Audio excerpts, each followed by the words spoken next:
Welcome to the Good Buddies Anime Podcast. I'm your good buddy Brandon. And I'm your good buddy Roger. And we back at it. We are. We say it every week, but here we are again. Can you believe it? Can you believe? We ain't dead yet. Nope. Ain't that Not even a little. Oh, snap. How's it been going, big boy? Pretty good, man. Big guy. Did you call me big girl? What was that? I was gonna say guy, and then I was gonna say boy, so I said big boy. Oh. Which is pretty big goyle. Pretty funny. How's it going, big guy? I'm okay. I'm hanging in there, dude. I started working on streaming this week. I made my first ever review video. I didn't tell you this before we started. I saw you streaming on YouTube. You're playing that Gundam game. And I was like, oh, man, is he under his name on the PlayStation? And I sent you a message hoping and it said you bitch. Up. Did it pop up? I saw it today. You saw it today, but it wasn't on the stream. No, it wasn't. I wanted to pop up on the stream. It just said ... You bitch. Yeah, something like that. It was really good. I saw it, dude. Yeah, I've been doing most of the same stuff, watching my shows. Also been really going at it in that scrim. Yeah. I'm playing a lot of Skyrim lately. I mean, I already platinumed it on the PlayStation 3, so I feel like I have to on the 4, because it ain't that hard. It just takes a while. Anyway, but I got a quick couple notes from the corrections department, which is me listening to the previous episode. There's really only one real thing, and that is last week when I was going over some of the amazing names from this freaking series that you see in the rankings. I said there was someone named God Bolus. Incorrect. It was Cod Solus, which I think is funnier. Further, I also left out one that was one of my favorites. Actually, two of them. There was two that I really loved. One of which actually shows up in, I think, episode 6. Or no, episode 5. It's like in this first episode, so we're gonna hear about that anyway. I don't gotta go into that now. But there was another one that I totally missed out, which was Landy Toyotomi.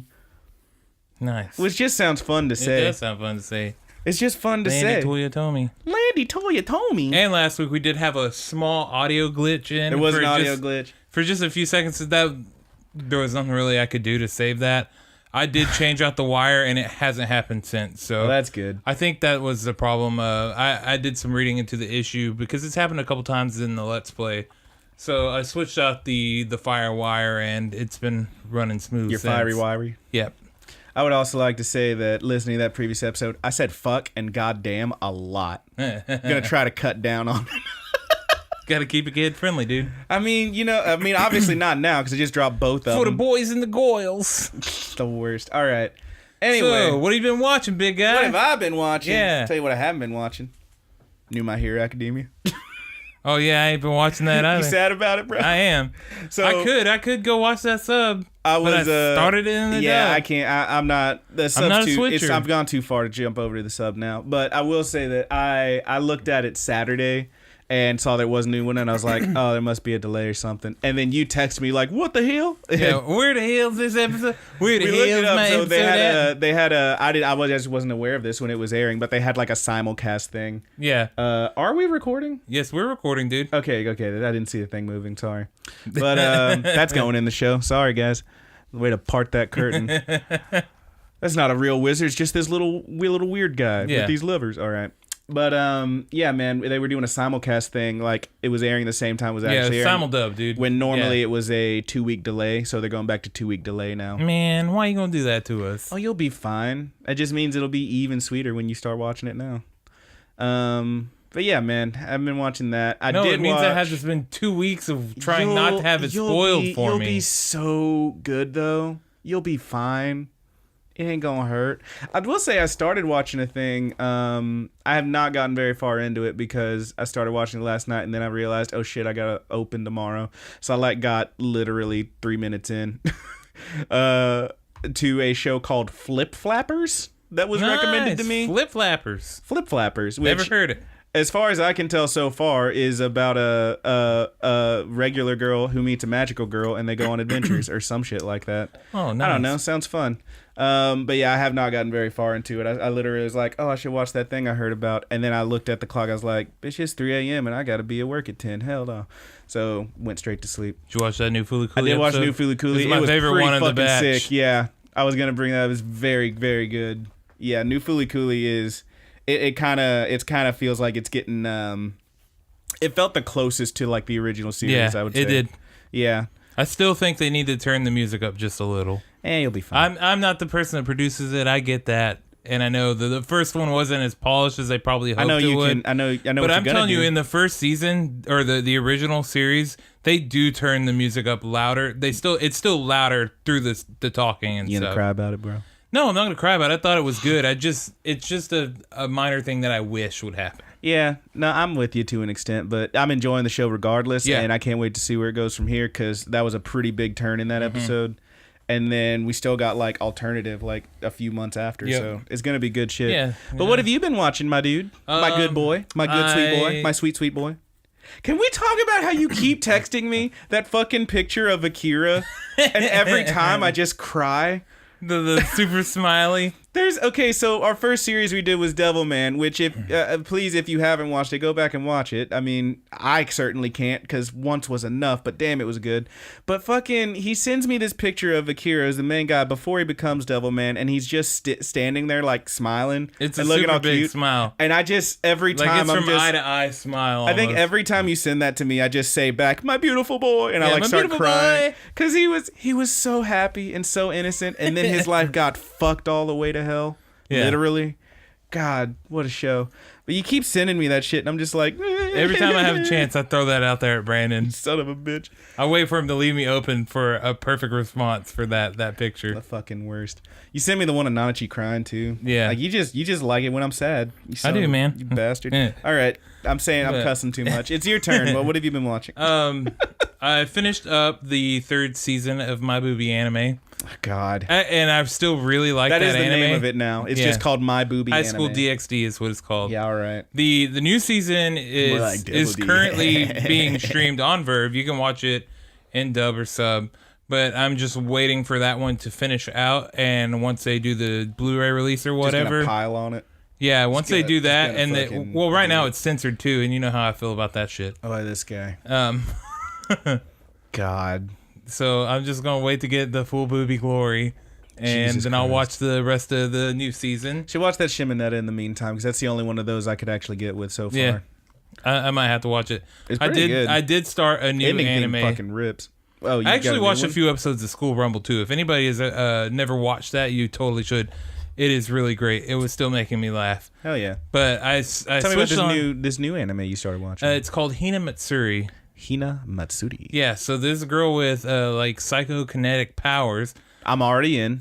We got a Carrie situation. So you got this guy. Is she picked on? No. Okay. You got this guy named Nita. He's a Yakuza member. Okay, he lives kind of a lavish life. He buys vases. His name's Nita? Yeah, Nita. That's my grandma's name. Cool. Nice. He buys vases and crap like that. And this cloud appears in his apartment above his head, and this little metal thing bonks him on the head. He's like, I've had too much to drink tonight. And he goes to bed. The metal thing has a face inside of it, too, like just sticking on the outer area. I'm so lost already. So he goes to bed, and he wakes up, and he's like, it's still there.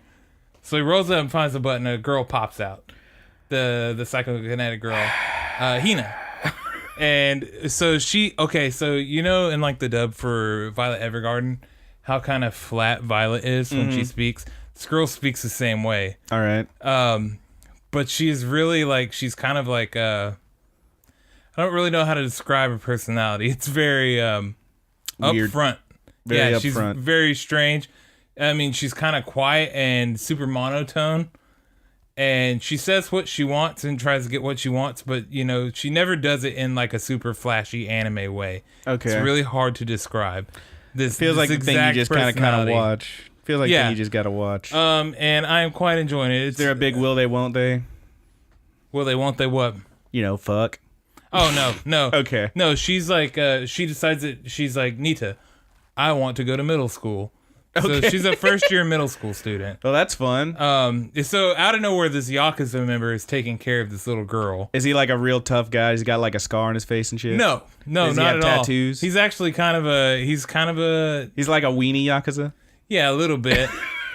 And All right. it's like he's just a guy that kind of enjoys Was this nice on Verve? things. Is this on Verve? It's on Verve, All right, yeah. I'll have to check it out. What was it called again for the Hina listeners? Matsuri. Hina Matsuri. Yeah, but it's been making me laugh. Another one appeared, another girl or whatever. Was she also in a metal thing? Yes, she did. She was. She came Christ. to bring Hina back to where they came from, which is kind of vague about what that is. I'm assuming we'll figure out later. I'm only 5 episodes in. And This is so some confusing. stuff happens. She can't get back. She's living in a community with a bunch of hobos. I mean, hell yeah, I guess. Yeah. This show sounds really weird, bro. Yeah, and it's really great. It's making me laugh. It's kind of adorable. That's really what it is. It's kind of adorable. And the Yakuza member, Nita or whatever, he's kind of an ass. He doesn't want a kid. He doesn't even know why he's taking care of this girl. Okay. But she also will twist his arm behind his back if he starts being an ass. And overall, it's great. Everybody thinks that he's a dad, too. Oh, that's He's adorable. trying to spend father-daughter time. Kind of like a Bakuramon kind of thing. Yeah, kind of like that. Okay. So I haven't watched it. It's very good.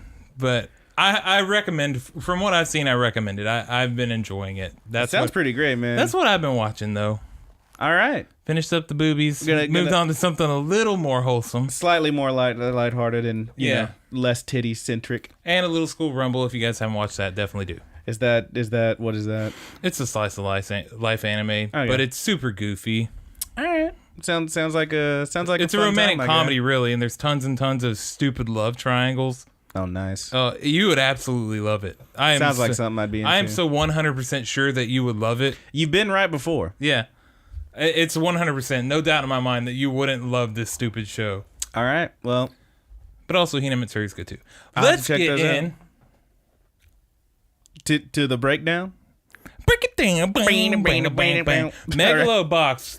We are covering episodes 5 through 9 today. Yes, we are, and we are That's starting. Of 5 course, damn episodes. with episode 5. Let's hit it, because shit, we're gonna be Yeah, here for let's 3 do hours. it. Let's do it. Episode 5. The Man from Death. Oh yeah. This one starts with a pretty sweet flashback. Mm-hmm. We see this guy. He's some kind of soldier, some kind of war going on.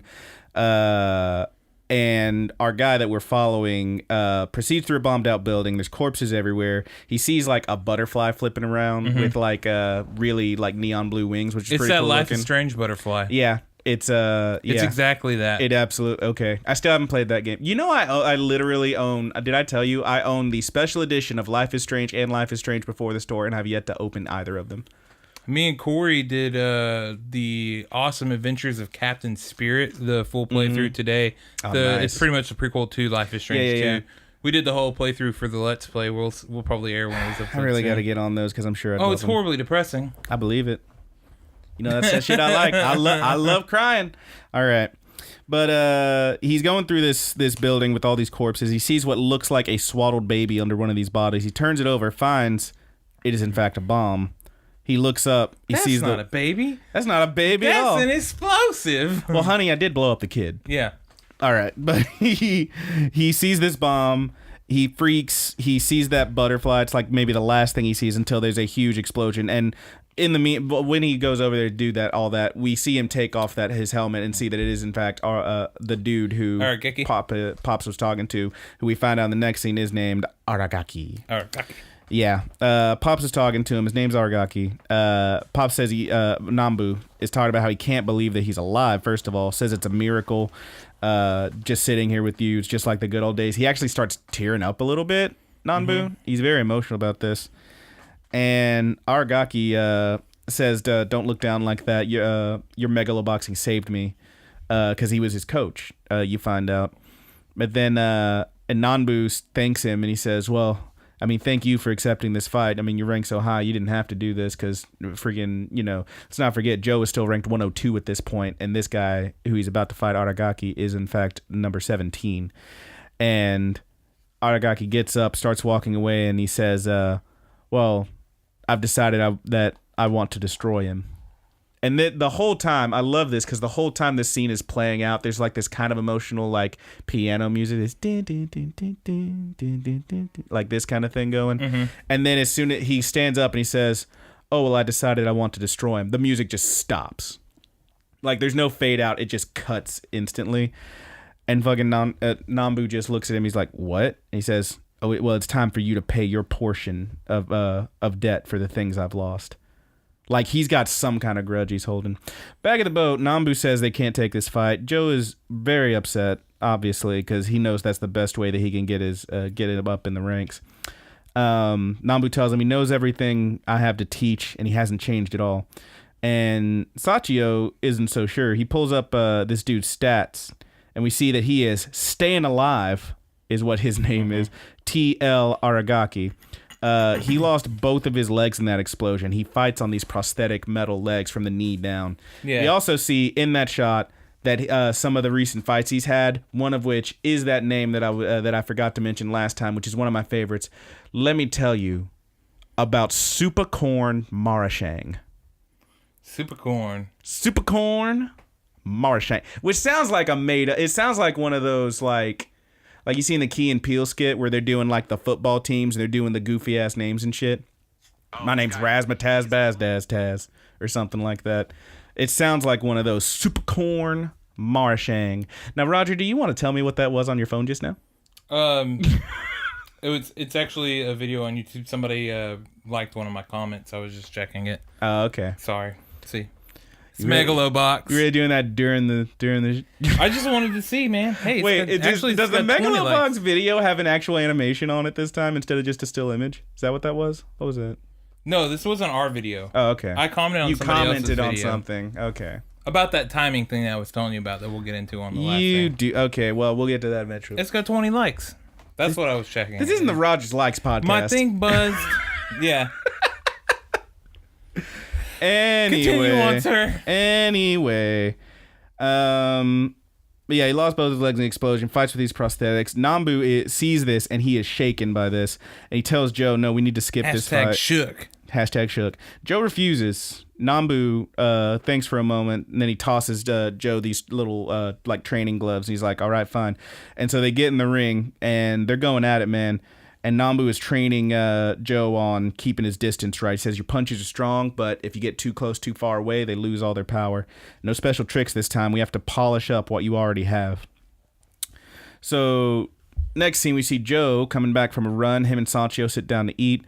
And Sachio, this has nothing to do with anything, but I love this. I like this line. Joe tells Sachio that maybe if he worked out instead of he needs to work out instead of like using fiddling with his electronics all the time and his machines. And Sachio says, I don't really do the whole exercise thing, which is pretty great. Yeah, feel you, Sachio. I feel you, Sachio. Damn, I used to work out. And me too. Now I'm sad about things. All right. But yeah, Sachio pulls up some of Aragaki's old fights. He started boxing 10 years ago. He was called to fight in this war because he was in the reserves. And then he started fighting again 3 years before now. His opponents, they see in these pictures, are brutalized. I mean, they're carried on a stretcher. They're covered in these huge welts and like blood everywhere. He beats the shit out of his opponents. But then there's a brief flashback. We see, I think it was Nambu and Aragaki when they were like training or something. But then we see Nambu at the Veterans Affairs office, present time. He meets with Aragaki's trainer, who we later find out there's like they say his name like one time during the fight, and it's Mr. Miyagi. Yeah. Which is pretty great. Yeah. He calls him Coach Miyagi. It's amazing. But Aragaki's trainer, Miyagi, he takes Nambu over to this graveyard out back of the Veterans Affairs building. And he shows him all these graves, and he tells him that there's actually a very high suicide rate among these veterans. Which this is an episode where we're going to talk about suicide a few times. So, I mean, if that bothers you, please take note. Skip ahead to episode 6. Yeah. There might even be a mention or two in there, but damn.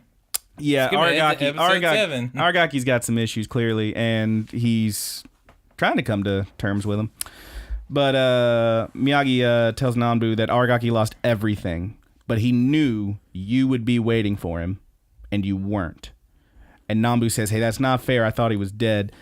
And Miyagi tells him, "Yeah, but you never tried to confirm it or anything. You just took off." And Nambu just looking down. He doesn't want to admit anything. And he says, hey, can you tell Argaki something for me? And he's like, what? He says, tell him it's fine if he hates me, but don't bring that into the match. And Miyagi just looks at him like, oh, you don't want to ask forgiveness? And Nambu just tells him, this whole thing plays out like such a, like, it really, I get the whole, like, the relationship between coach and trainee and whatnot and all that stuff, and how it is like a real relationship and shit. This whole thing plays out like such a love triangle. Yeah, kind of. And Nambu looks at him, he says, we just went different directions. Which, fine, accurate. Argaki's talking to his trainer. He tells the trainer tells him, you shouldn't be fighting this guy. He's lower ranked. If you want to get into Megalonia, you need to be fighting at higher ranks. And Aragaki tells him, no. We already been over this. This guy's red hot right now. People love him. He fights without gears. It's a great way to bring in sponsors so I can pay you guys back. And Miyagi tells him, we're not doing this for money or reparations, dude. He says, we know what this is about. And he says, you're jealous of his new student. You look like a dog who was abandoned by its owner. Which is, Jesus, pretty rough. Yeah, if you ever abandon your dog, I hate you. Yeah, you're a monster. You're an actual monster. Just don't listen to my podcast. I think we can. You know what? We're taking a firm stance. If you're one of those people that just drops their dog off on a road, we're not gonna make any fans here. But we know what we're about, and it is not abandoning your pets. Yeah. I would die. That is not a hard line to take. I mean, we're not heroes for that, but I would agree. You know what? Also, I hate pedophiles. Let's just get all the easy ones out of the way. Bitches. If you murder people, you're a sack of shit. Yeah, racist. Racist, you're a monster. All right. That's all the easy ones, right? Yeah, man. Trump supporters. Okay, well, I mean, I agree, but shit, now we are losing fans. Yeah. Yeah, why are we talking politics? This is not the lose all your following podcast. It's too late. It's already gone. You're going to edit this out, right? They're already gone. They closed this 20 seconds ago. All right. We see a brief flashback. Aragaki, after he's come home, here's your suicide TW, guys. He is sitting on his bed. He does not have his prosthetics. He's still got bandages around him. This is very soon after he came home. And he is sitting there. He has a gun in his mouth. And he almost ends it, but his boxing gloves are hanging on the wall right in front of him, and this slip of paper falls out of one of them. And he sees it, and he looks down, and it's some kind of like dog race ticket for a dog named Carpe Diem.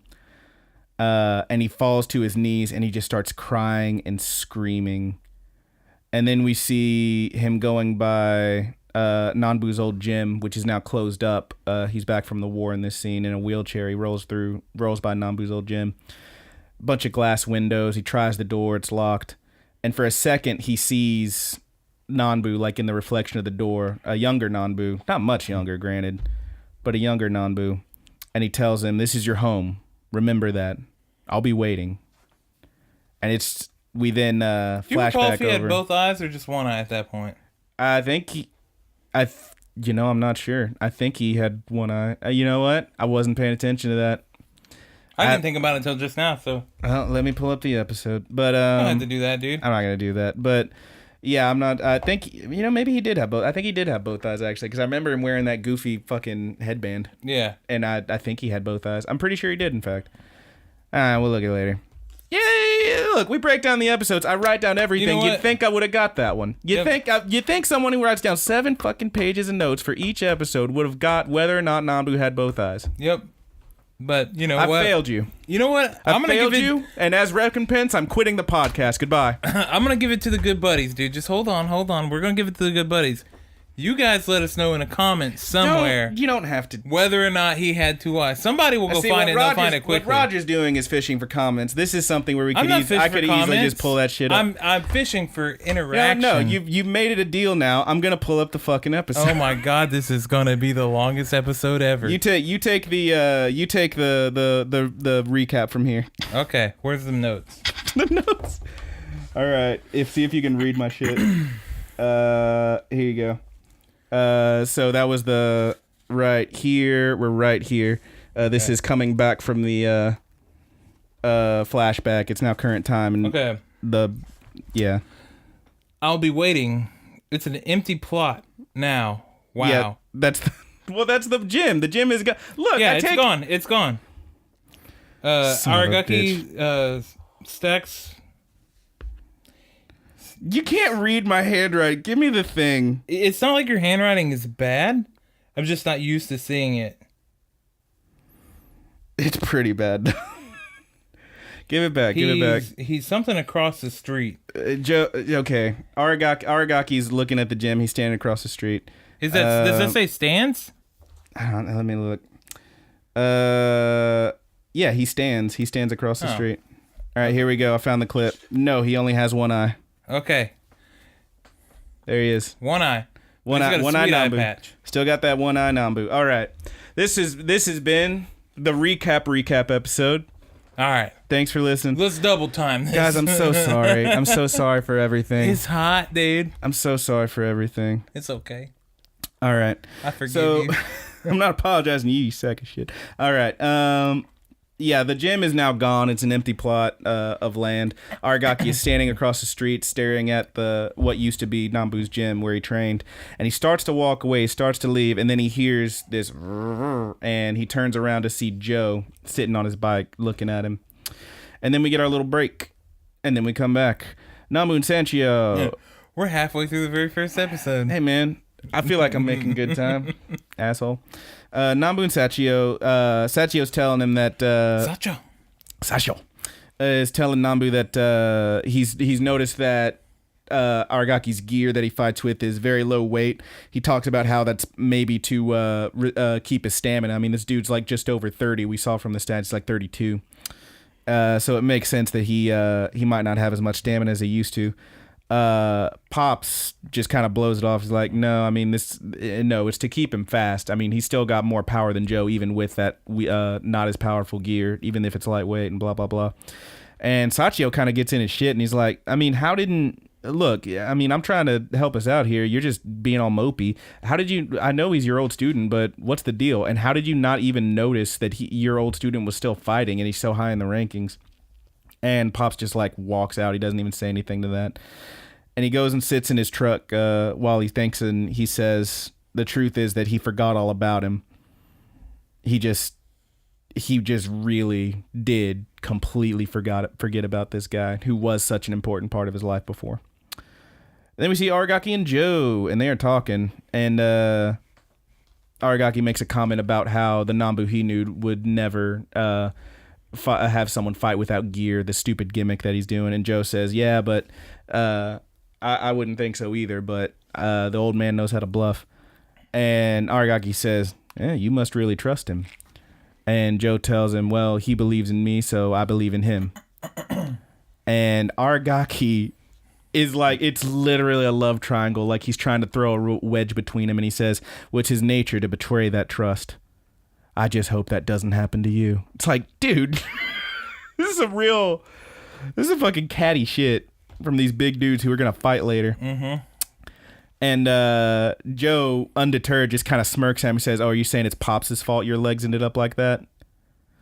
And he tells him that you can believe whatever you want, but you have to make a decision about what happens now or something like that. And then he says, you want to destroy me, don't you? And Aragaki turns and just looks just so pissed when he says that. Like, he's got the tiny pupil and everything. He's pissed.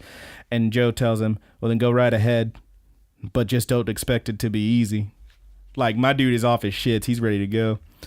So now we're training. Joe and Nambu are doing some training. Nambu tells him stay balanced. He tells him to split it even, which is a theme that comes back later. He tells him that Aragaki is really quick when switching from defense to attack, so there's no room for error here. You got to be fast. You got to keep your distance, keep your balance. You cannot mess up. And Joe kind of stops for a second. He's like, you still don't think I can win? And Joe tells him, I didn't write this part down, but he says something like, even before when we were fighting, if you thought I didn't have a chance, you'd at least tell me I could win. Man, when did you start caring about me? You never cared about me like this back in those old fights. And Nambu tells him, I still don't, kid. And they keep going. And Joe tells him, well, fine, I'll just win my way then. We then see a brief scene. It's another flashback. This is Aragaki's nightmare. He's in that same blowed out building, and he sees that body, and he sees that bomb, and he starts to run away from it, and then the body grabs his ankle and holds him there, and he looks down, and it's Nanbu who's holding him, which is pretty fucked up. But he then wakes up in the stadium, in his locker room in the stadium, and he's getting ready for the fight. Joe's also getting ready in his locker room with Sachio, but Pops isn't there. Nambu's not there. Nambu is in fact outside of Aragaki's room when him and his crew start to walk toward the ring, and Nambu starts pleading with him. He says, "You're right. I ran from what we had. You can hate me, but don't hate Joe. Don't hate Joe because he didn't have anything to do with it." Aragaki ignores him. They go to the ring, and in the ring, Nambu remembers seeing. We see like when Aragaki was listed as killed in action. Back when Nambu's at the gym watching it on TV, and he sees this list of names, list of pictures, and he sees him on there, and he just freaks out. He says, "No, that's bullshit. He can't be dead. He can't be." And he throws a table through the TV and starts screaming and crying. It's like so rough. We also see, if you look closely, you can see that they are all listed as, here, I've got the picture here. I took a shot of it because I thought this was interesting. Two things. One, they are all listed as being part of the United Nations peacekeeping force, all these guys. They're also from a bunch of different companies. Aragaki was from the 5th company, it looks like here. Here's an interesting thing. We're going to call it a translation error for sure, because they're all from, many of them are for different companies. All of them have the TH at the end. So there's someone from the 2nd and the 1st, which is pretty great. But yeah, there's quite a few people here. I'm not going to go over these names because they're not funny. Well, Fujio Date is kind of funny. But yeah, there's a bunch of dudes who ended up dead in this war. And we don't know like who the war is with or anything. We know that they were with the United Nations peacekeeping force, so there's no telling. But yeah, man, shit. So now they're still in the ring. We see that scene where he has a flashback and throws a table through the TV. Aragaki's trainer, Mr. Miyagi, tells him that this fight is so that you can move on and you got to, get in there and do it. So they start fighting versus Aragaki. Staying Alive Aragaki. I love that name. They're jabbing at each other. It seems fairly even. Joe even taunts him a bit. He like kind of holds up his hand and like mocks like he's punching himself. And they keep going at it, but he takes a huge hit from Aragaki and goes down real hard. And as the episode ends, as the count gets up to 9. And that's the end of the episode. And what's our little subtitle on that one? Was the title? It is, "So, where are you from? From the other side. From hell." Yeah, it's a good one. Mm-hmm. All right, episode 6. Episode 6, which is Until the Last Dog Dies. Yeah, this is a fun one. This is a very good, very cool fight. Roger was telling me that the other fights like earlier than this one were decent, but they were okay. But this is the one where like it started getting real badass. Mm-hmm. And I'm inclined to agree. This was good stuff. This one starts with another flashback. Nambu is training Aragaki. Have you noticed that in every flashback, like normally the subtitles are just like blacklined, in the flashbacks they're all blue? I didn't notice that. No. Yeah, that's one that I noticed in the first few episodes. Whenever there's a flashback, the subtitles always have a blue trim around them instead of black, which is kind of useful because some of these is like you'll see a scene and then later you'll see that same scene, but it's a flashback and you're like, wait a minute, okay, blue subtitles, got it. Yeah. So yeah, that's pretty useful. I'm glad they did that. But Nambu's training Aragaki. He tells him, split your weight evenly, make it 50-50, which is the same advice he was giving to Joe. And he also tells Aragaki, it's all for tomorrow. That's how you get to a better tomorrow, if you can keep your stance like that. Back in the ring, Joe gets back up at the 9 count, and while he was down and they were counting, Aragaki was like just staring at Nambu like, this is for you, pretty much, because he's the one he's got beef with. But when Joe gets back up, he looks at him and says, hey, what are you looking at? I'm the one you got to beat, remember? Which is pretty good. Sachio asks Nambu if he knows of any weaknesses in Aragaki. He trained him after all, and he says, no, he's on another level. This guy is so fast. He uses these springs in his prosthetics to just constantly be bouncing back and forth. It is not a whole lot of power because of these prosthetic legs, but he can counter as soon as he dodges. He's incredibly fast. Joe is getting beat pretty bad. He goes for a hold to get a break for a little bit, and Aragaki gets him back off of him, and Joe almost eats a huge punch. He could not get his hand up fast enough, but the bell stops him, rings, and Aragaki stops just short, which is really close. In the corner, Pops is saying that he's gonna throw in the towel. Nambu wants to get out of this one, but Joe won't let him. He says, "No way, we're gonna do this." Round 2. Joe gets back up. He's got his stance right, and he's mumbling to himself, split it even 50-50. And Nambu actually, from the sideline, says, "Oh, now he starts taking my advice," which is pretty good. Aragaki hears him saying this, split it even 50-50, split it even 50-50. And he goes wide-eyed. He gets a little upset because that was the same advice he got. He knows that he knew he was training them, but now he's like, oh, this is the same shit. And he tells him, that won't help against me. And he just runs in and knocks the crap out of Joe. He goes down. He gets back up. And Nambu's telling him to get in close so that he can't hit him as hard. He can't have as much power. And Joe, from the ring, calls out to him, hey, man, you told me none of those plans or tricks are going to work this time. I mean, he's ready to just make this one a slugfest, and that's what it appears to be turning into. Joe is taking a beating, but he's staying on his feet until the bell. And he's a little woozy at the bell, but he gets back to his side. Aragaki has another flashback. It's the same one from earlier, but we see a bit more of it. He says 50-50, split it even. No matter how hard things get, hold your form, and tomorrow will be rating. It's all for tomorrow, Aragaki. Which actually, well, we'll get to that in a second. He says that Aragaki from his corner, his trainer, Mr. Miyagi, is telling him this guy, he's breaking down. This is gonna he's standing up, but his spirit is breaking. You can break him. Just keep hitting him, and you'll break his spirit. And Aragaki tells him, "Oh, don't worry, it'll be over in the next round." Nanbu from the other corner is sure that Aragaki just wants him to watch Joe get beat on. He's doing this to get at him. It's not about Joe. Joe says, "No, that's not true." When they talked before and when they're fighting now, he wants to win, and he wants to win just like I do, and that's why he doesn't want to throw in the towel. He says, there's no way I'll run from that. Joe spends the whole round blocking pretty much. He even tries to get in Aragaki's head a little bit. He says, oh, come on, you can't destroy me like that.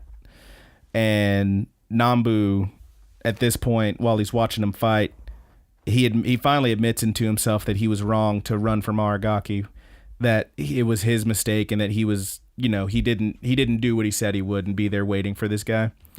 But he doesn't want Joe to have to pay for his mistakes. And Joe takes a pretty huge hit in the stomach and goes down again. Like, it's one of those where you see him like, and like his mouthpiece flies out and there's just blood coming out of his mouth as he hits the ground. It's rough. But he goes down real hard. Aragaki is certain that he's not getting up, and he turns away like, all right, we're done. But then he turns back when he hears Nambu screaming to Joe to stay down. But he doesn't. Joe is back up, and Aragaki's a little shocked by that. And in his head, Joe says, I don't give a damn about what happened between you two. This guy's in my way, so I'm gonna beat him. And it's just building on both sides, man. It's really good stuff. You got a real emotional connection from both of these guys as to why they're doing what they're doing, and holy moly, is going down. Aragaki starts punching at him again. He says, he tells him, why do you keep standing, as he keeps wailing on him. And Joe takes some real heavy hits, but he keeps chanting, split it even, 50-50. He keeps going.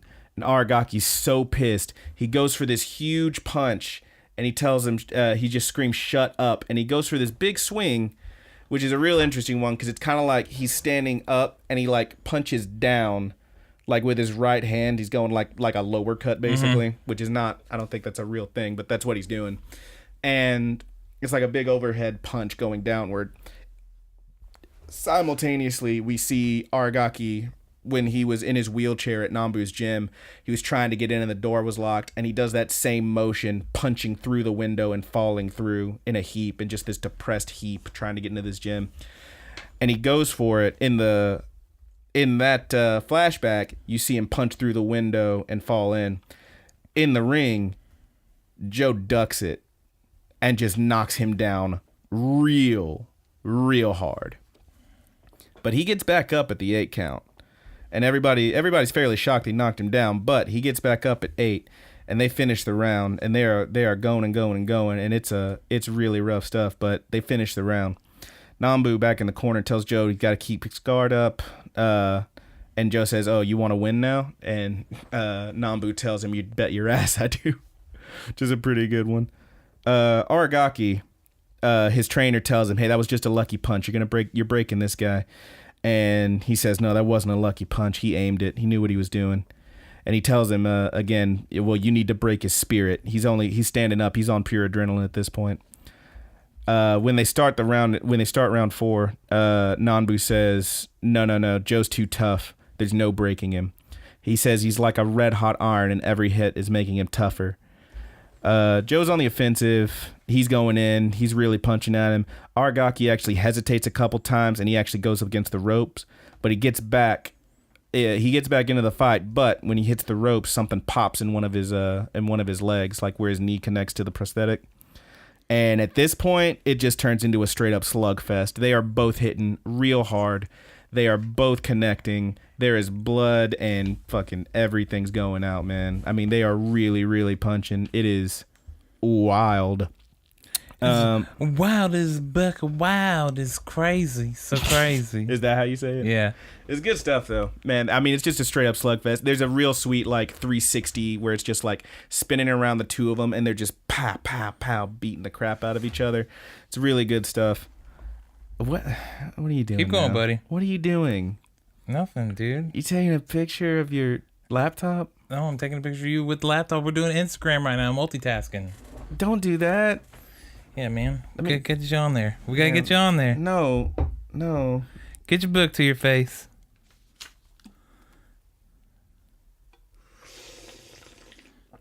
All right, sorry about that. I'm posing for a picture. All right. Freaking worse, dude.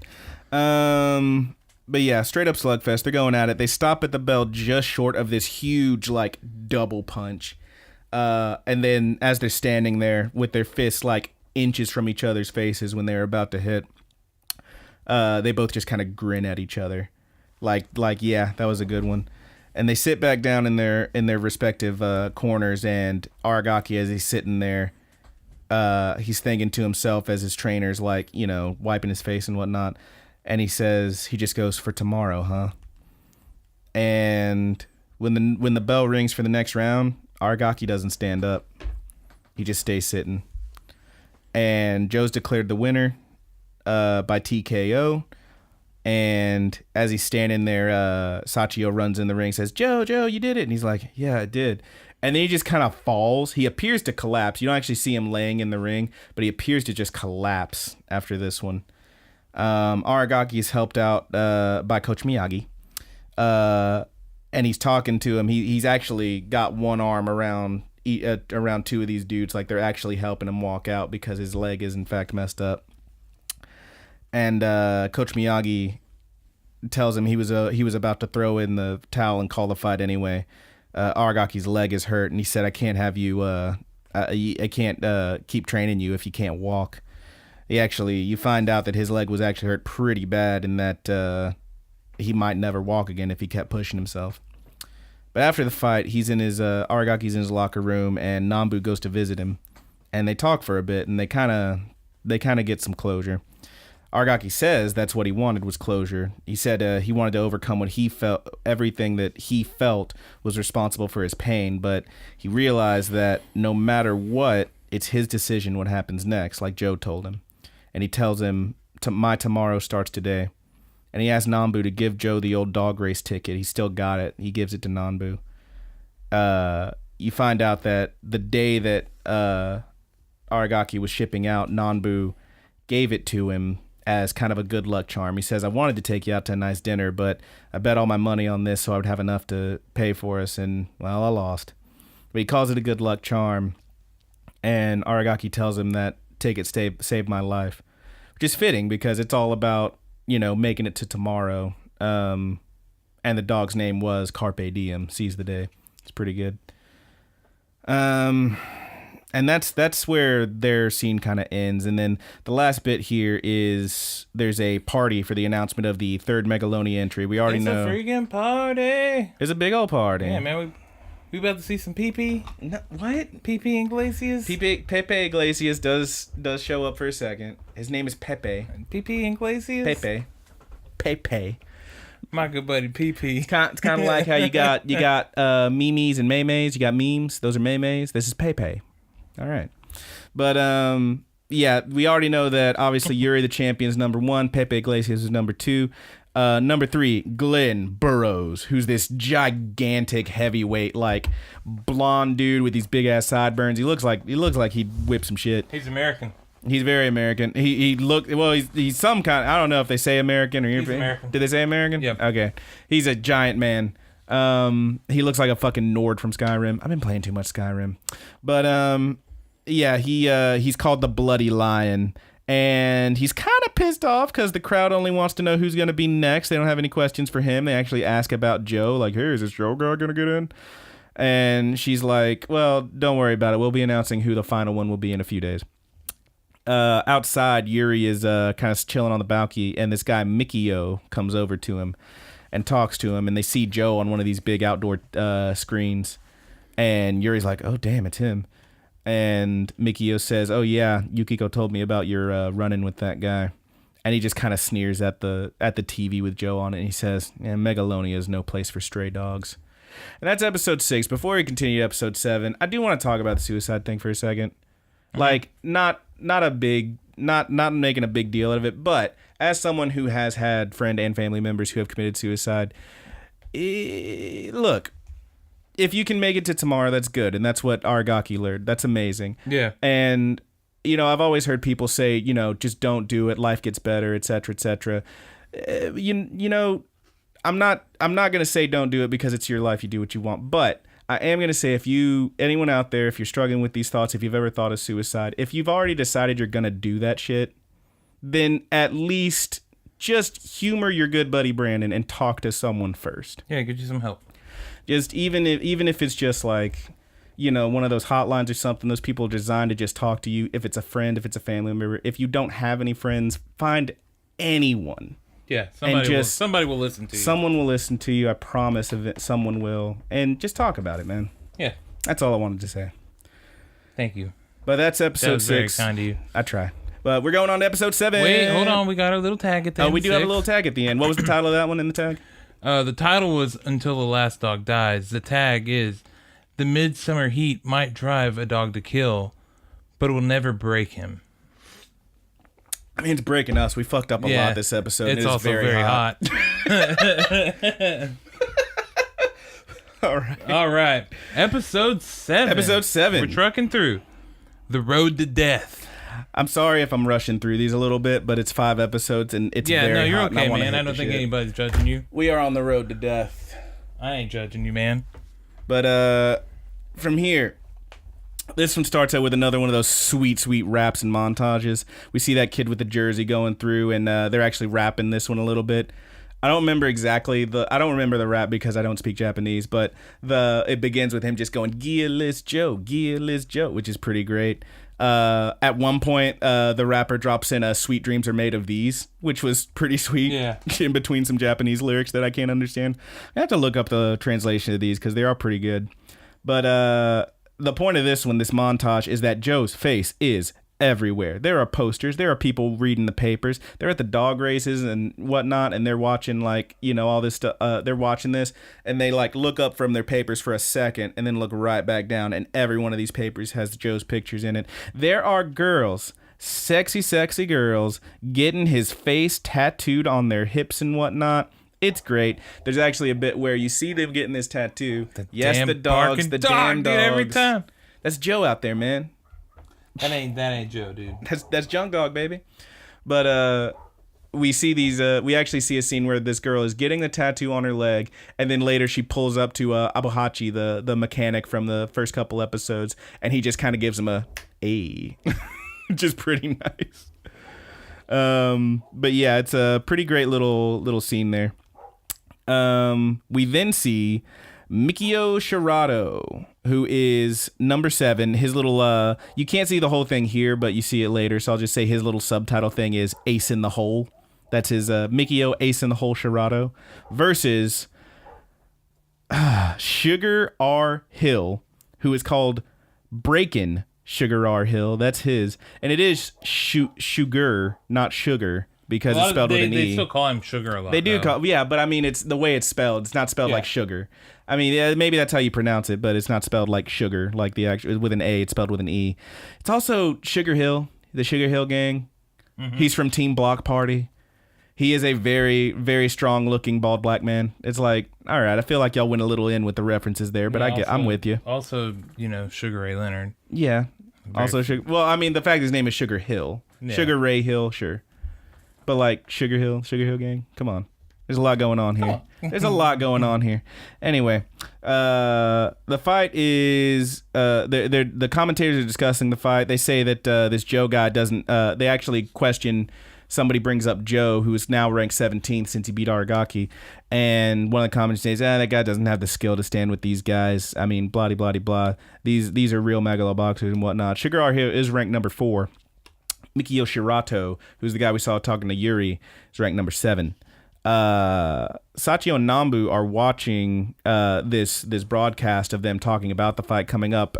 It looks like they're in a stadium, like in the outside part of the stadium, like, where you go to get your hot dogs and beers. Mm-hmm. And there's like some TVs there because they're like leaning on this counter. And as they're standing there watching this, they're discussing, oh man, they don't even want to give Joe a chance. And Yukiko with a bunch of dudes walks by. Of course, she's the head of the Shirato company who's doing all this Megalo boxing stuff. And as she walks past, Nambu drops the comment that, if these guys get in, no one will really like that. That's not what the people really want. And she stops. She says, do you care to explain that? And she says, well, aren't you forgetting a certain someone who's really popular with the folks right now? And she just completely dismisses this with a quip about how Joe... first of all, she says, first of all, that she heard he was too beat up and injured to actually fight. And he says, oh, our boy's in good shape. And then she says, well, Megalonia is open to anyone with gear. And then she just kind of walks off, makes a joke about the gear. And Nanbu's like, well, shit, at least she's honest. But we then get a brief shot of Joe. Okay, so what we see is a stream of brown liquid. Mm-hmm. And then you see the wide shot, and you see Joe standing there. He's pissing. Yep. Huh. And I'll be honest, the first time I watched that, I was like, why is his piss brown? And I was like, oh, blood. Blood is urine, duh.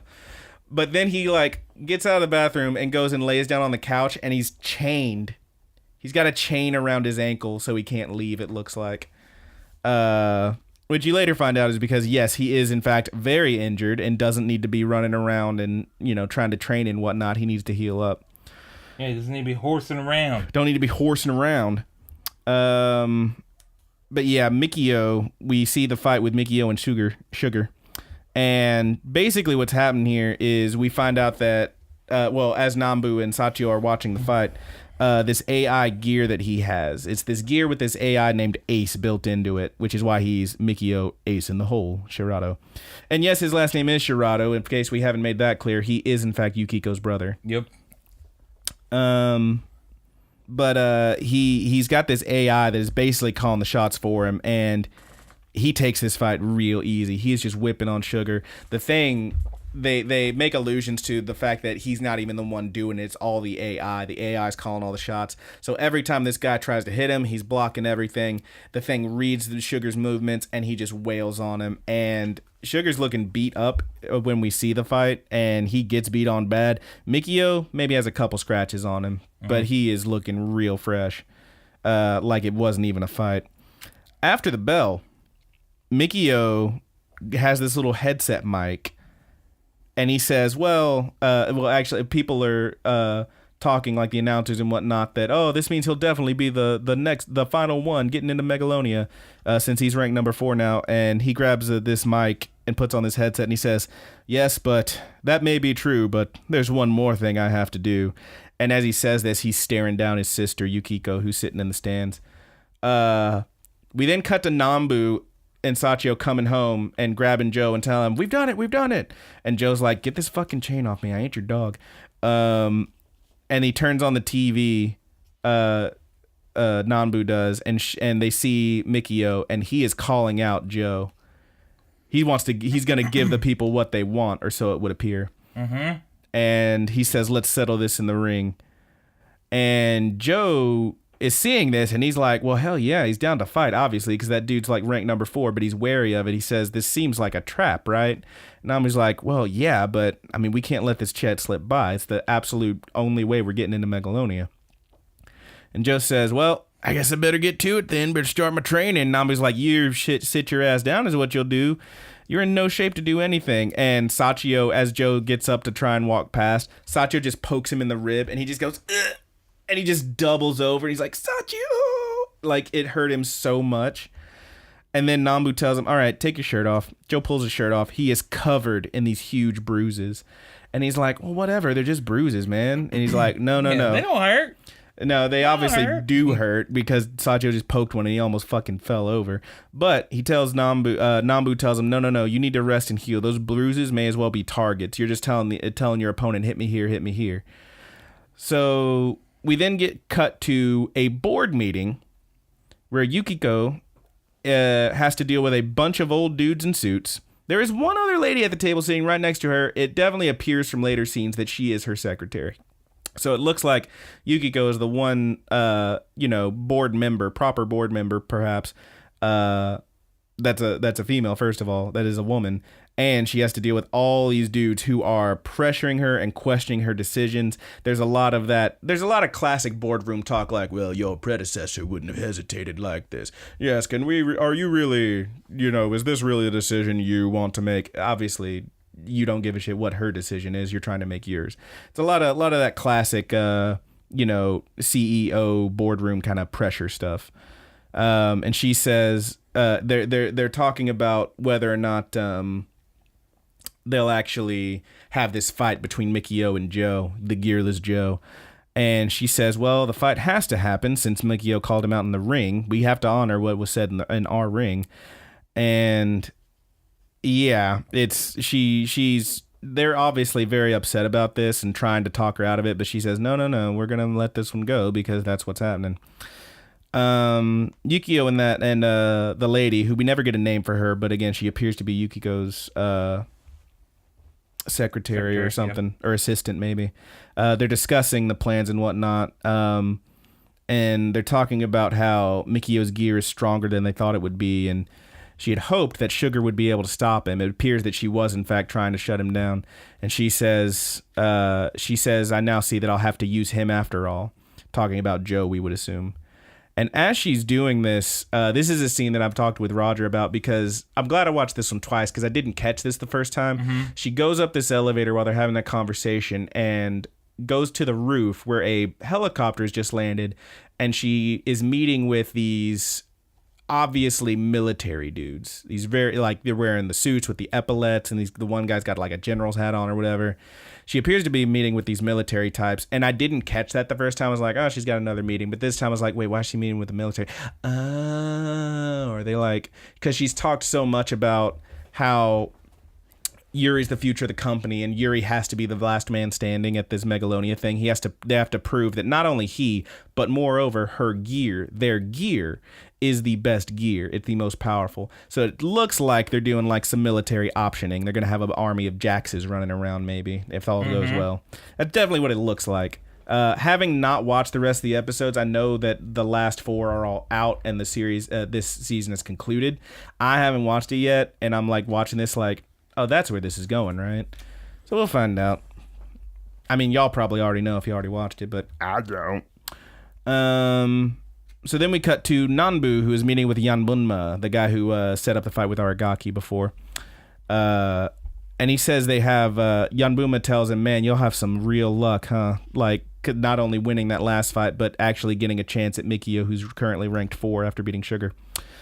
And he, Nambu is trying to get some information on Mikio since he's the one who called him out. And he says, look, I don't know, but he tells him, I heard a rumor that Yukiko doesn't want her brother getting into Megalonia. And Nambu's taken aback by this because, well, why? I mean, they're both Shirato. It makes perfect sense that she'd want him in. That's a better chance of their team winning and whatnot. But he's just like, I don't know, figure it out. And then we see Yuri training, and he's got waves of dudes coming at him with this training gear, and he's just taking them out one at a time. It's like a freaking Jet Li movie where like everybody lines up and they run in one at a time, and he's just like, like doing that crap, but he's just boxing them all down. And then he, a brief scene before that, we actually see Yuri and Yukio and this doctor guy, this maybe a lab technician or something, looking over Yuri with his gear and whatnot. And the guy actually tells him we can't even call it gear anymore. It's basically just a part of his body. And Yuri finishes his training, and he talks with Yukiko for a second as he's drying his hair off, and he says, she says, man, you're really looking good out there. And he says, well, to survive in the ring, you have to be the genuine article. And then Yukiko's... That's the first time we hear that line, and you start hearing it a lot. You hear it a lot. Yeah, that's why I made sure to make note of it. But then the other lady, the assistant maybe, comes in and tells Yukiko that Mikio wants to meet her in the lab. And she goes to meet with her brother, and he's looking pretty smug. He's got a new set of gear that he's worked on that he says is it's the latest model. It's the best one he's got. And he looks at her and he says, you never wanted me in Megalonia, and now you'll stop at nothing to stop me. Just like how you took the company from me. And she looks at him and says, well, grandfather chose me to be the head of the company. And he says, yeah, well, this time I'll be the one chosen. And Yukiko kind of fires back at him again. Like they're not out and out insulting each other or telling each other what their plans are or anything, but they're both it's like watching one of the, like a scene from Game of Thrones where like you see two people like just smiling at each other when really they just hate each other. Yeah. Or, well, a scene from anything. I don't know why I went straight to Game of Thrones. It's those fucking Lannisters. But they're the Lannisters. I don't watch that show. Yeah. But makes my anxiety bad. Yes, I mean, it hurts. But It hurts. She says to him, well, you make it sound like you're guaranteed to win. And he doesn't say much else, but as the camera pans past him, you see one of his computers, and there's an article with Joe pulled up, the latest news piece on him, on Gearless Joe. And on the other, we see his citizen ID info pulled up. My dude's been doing some digging. Mm-hmm. So now, next scene, Joe's looking better. He's training, less bruises and whatnot. He's in there getting his punch on in the ring, in the training ring. There are crowds and crowds of reporters lined up, and the kids, minus Sachio, who's helping out in the ring, but Janburi and Ochio and was that his name, Ochio? Yeah, and Santa are all basically hustling this dude, telling him, hey, you can stand around and gawk, but if you want to, you got to buy some food. They've got like a little like soup kitchen set up, and they're like, yeah, come on, pay us, get some food, and then you can stand around all you want. You actually see Santa pushing one of the guys away, like, hey, you didn't buy no food, get out of here. It's pretty great. But Nambu in the ring is explaining to Joe that the way that the gear works is you make your moves and whatnot, but the gear has to then move after you. So there is a brief lag with your punches and whatnot. And he says that's the one advantage that Joe has had, and the thing is, they don't really have it anymore because Mikio's AI gear eliminates all that lag and therefore eliminates any advantage Joe has. And Joe says, yeah, well, he ain't ready for one of these. And he runs up and, like, he tells Nambu to get ready, and then he runs up and just punches him so hard he just flies backwards. And he reveals that Sachio and him have been doing some secret training where he's basically been... It basically amounts to him dragging a giant tire around with all the kids sitting on it, which, I mean, cool. Is a good way to, like, you know... Can you imagine being those kids, dude? Just getting dragged around by a freaking by a punch boy. Yeah, why not? But basically, the whole thing was he's been trying to strengthen his his legs and his footing because the stronger your footing, stronger your attack is what Pop's always told him. So he's got basically a new power attack where he can just punch real hard, assuming he can land it. Pops is actually pretty pissed off that they kept it from him, but he does see the merit. But then he says, "All right, Sachio, none of that shit. If it's cool if you got a plan to get us into Megalonia, some training and whatnot, but don't keep me out of it." And then there's a brief scene then when we cut ahead and we see Sachio and Joe laying down to go to bed, and Sachio's looking at the picture in his hat, and he tells his parents that, hey, these guys need me, so don't worry about me. Which is kind of nice. We're gonna find out what's up with this kid's parents. Mm-hmm. All right, well, can't wait for that one. It's gonna make me sad, I'm sure. But then at the arena, the kids have snuck in. The other kids, minus Sachio, of course, because Sachio's part of the crew. They snuck through a vent, and they've got a great seat to watch this fight on top of like one of the jumbotrons or whatever. And as Joe and the crew are walking in, they get stopped by Mikio. And Mikio stares this guy down. He says, Joe says, "Hey, if you got a problem with me, let's settle it in the ring, buddy. What are you doing back here?" And Mikio basically just tells him, "You're not getting in that ring, junk dog." And he drops it on him. Freezes. He calls him Junk Dog the Fraud, and he's basically blackmailing them to stay out of the ring. He tells him, he actually says a few things. He says, "I won't let anyone stand in my way, not some stray or that woman." And then he basically tells him, "I know all about that you're not really a citizen, and I know all about your throne fights back in the underground rings and whatnot. You really wouldn't want that information getting out, would you?" And Joe is pissed. Joe's mad. Nanbu is terrified. And when Joe flares up and goes in to punch this dude, and Nanbu just like fucking, like, "Sorry kid, just business," teleports in front of him and just sucker punches Joe. Yep. So that he can't, it just knocks the air out of him, and Joe hits the ground. He hits the ground hard. And we see Mikio standing in the ring. Oh, he's just waiting. Oh, I'm waiting for the fight. Where's this Joe guy? And they start counting for Joe to get in there. And Joe doesn't show up. And the whole time they're counting, Mikio's just staring down his sister. Like, yeah, nice try. Like, he says that he knew the whole time that she was going to throw this Joe guy after him anyway. So that's why he called him out to kind of cut her off at the pass. And now he's apparently taken out that last threat. And Joe's counted out. Nanbu is solemn. Joe is knocked out unconscious in that hallway. And Sachio is just crying. And that's the end of the episode. Episode 8. Well, first let's get our tag. All right, get the tag. All right. What was that episode called again? The Road to Death. And the tag is, if you're crossing the river, don't bother paying for a round trip. Oof. That comes into play later. Yeah, a little bit. All right, episode 8. Episode 8, Deadline of the Dream. Deadline of the Dream. I like this one. There's not a whole lot of action, but yeah, there's some good story elements. That's the one thing about, like, so it's not balls to the wall the whole time. No. You're getting a story, and you're getting like good stuff. That's why I like these fights so much too, because you get a build to every single fight. Yeah, and you get a decent amount of story in the fight, even, especially that Aragaki one. Holy moly! But this one starts. Joe is pissed. He is angry training. He is punching the shit out of this bag, and Nanbu is talking to Fujimaki, and he is getting just sunned, man. He's like, Fujimaki's just putting this guy down. He's like, "Well, you fucked up, huh, kid?" Like, it's really bad. But Nanbu is indignant. He tells him, "No, this isn't over."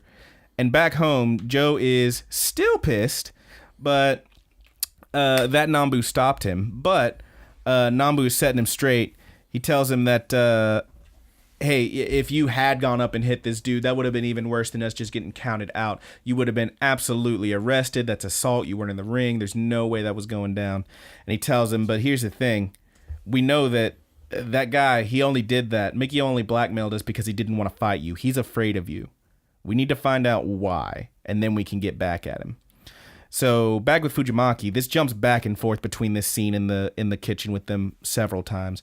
But Nambu is trying to figure out what Mikio is hiding so that they can force a rematch. And the boss says, all right, well, just looking at the records, they could tell they were tampered with. Someone did come snooping around, he says, and they looked at those records. They could see them, and they could obviously tell that they were tampered with. But without having that citizen's ID they gave him, he doesn't have any proof.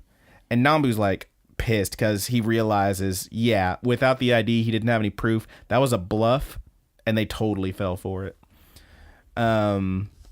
And then this is a fun one because earlier in the series I made a point of pointing out that Nambu stabbed a metal knife through a metal table. Well, fucking Fujimaki does the same shit right here. He takes a knife and just slams it through this metal counter he's sitting on. Like, how weak is that metal, or how strong is that knife, I guess?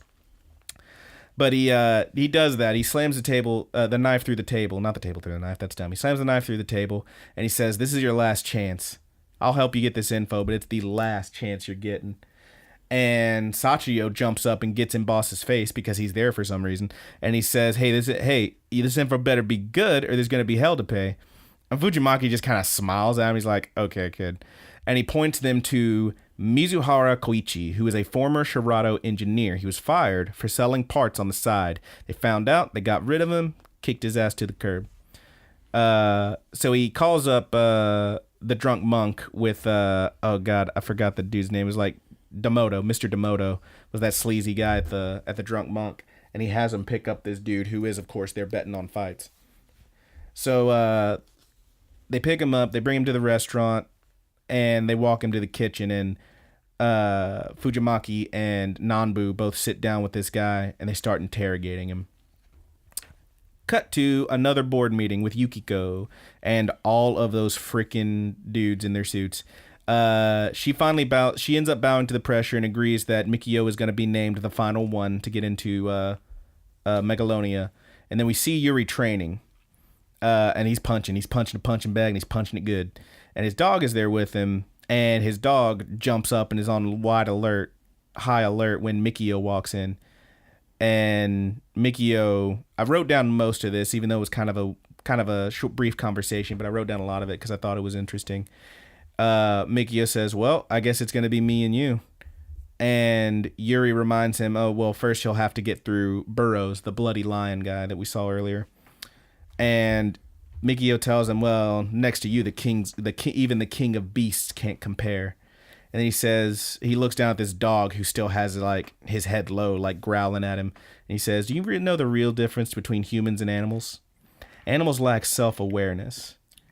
And that's exactly what I'm going to show to this animal in the ring, why he can't compare to a human.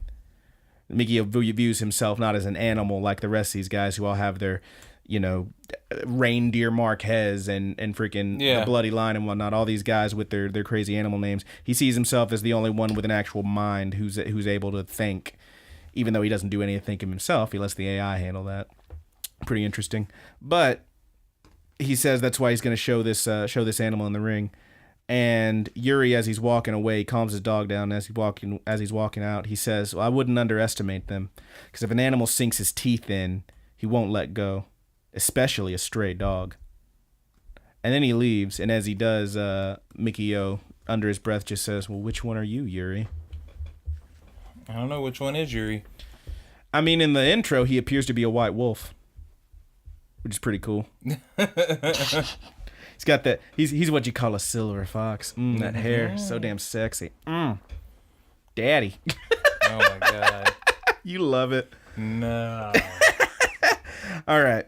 So we see we're back at the little training ground at the boat and whatnot, at the Nowhere gym, and Santa and the other kids are keeping a bunch of paparazzos out. Just kicking these guys out when they try to get pics and whatnot and trying to get a story. Sachio is talking to Joe about what Koichi spilled. And we cut back to that scene. He basically, this is a fairly long conversation, but I'm going to narrow it down here a little bit. He says that they were basically, what they would do is they would work on this they were trying to make the next generation of gear, and they would work on the actual like lab techs and the higher ups, the guys who were like really, trusted by the company and whatnot, would develop it, and then they would enact it, and then, something would be wrong, so they just redo it, and that just went on and on for a few months. But he says that, then they were no longer needed because the next generation of gear was completed, that being Yukiko's integrated gear, specifically her gear, because we find out that the AI version was apparently defective. It was pretty much just two competing gears. They were trying to see which one of them would be the top, but it had some defects, so the integrated gear was chosen. There was a power struggle basically between the two of them, Mikio and Yukiko. Nambu puts it together that Yukiko doesn't want Mikio to possibly show up her gear with his own, and Mikio conversely wants to prove that his gear and Ace are the superior gears, obviously.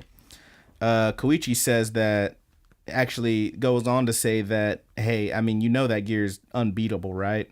The AI gear that Mikio uses.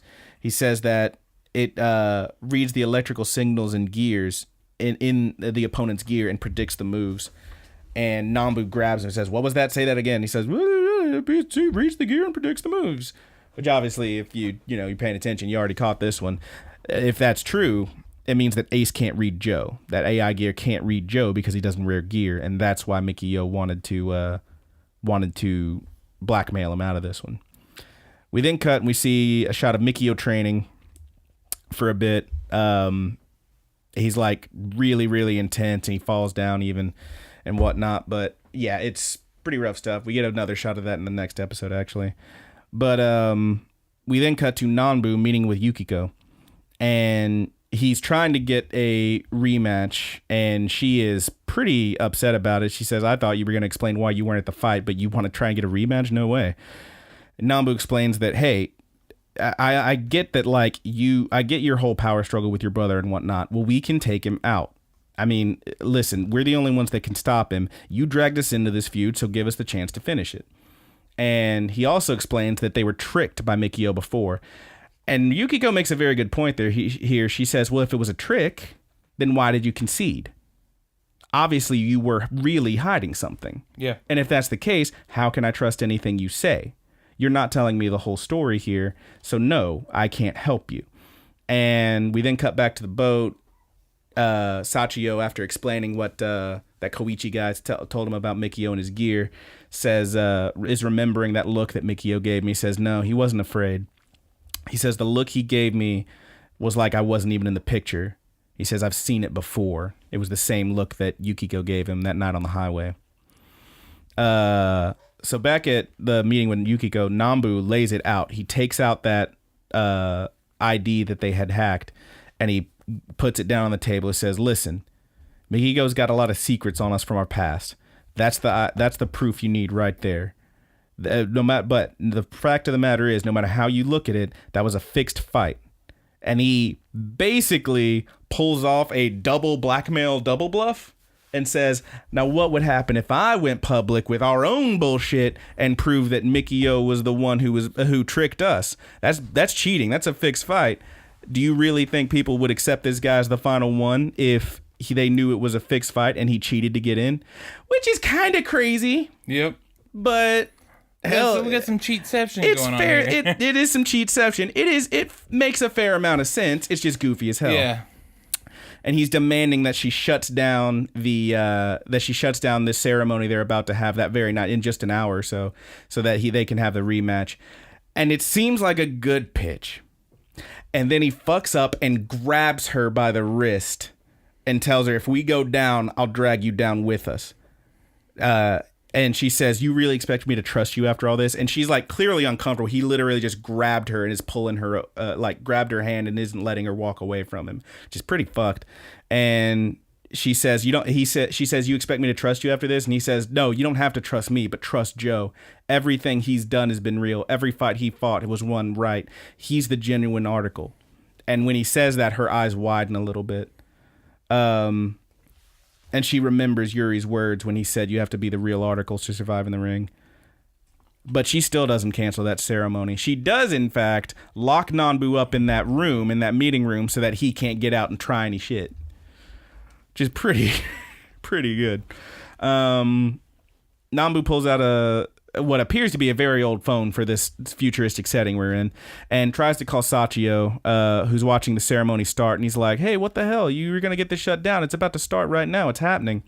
And he apologizes, and he says that he doesn't know what's happening. He can't stop it. And Sachio's like, wait, and he hears, and he's like, what the hell? And Joe is gone. Joe's hauling ass. This is a very fun scene. At the thing, we get a couple interstitial shots here where as their ceremony's happening, we see Joe flying down the highway on his fucking motorcycle. Keep saying fuck. Sorry, guys. Mikio is announced as the official final one to get into Megalonia, but just as Yukiko walks up to hand him his Megalonia invitation, Joe drives through a barricade, into the stadium, his bike apparently crashes, and he's in there. He's on the floor in front of this scene.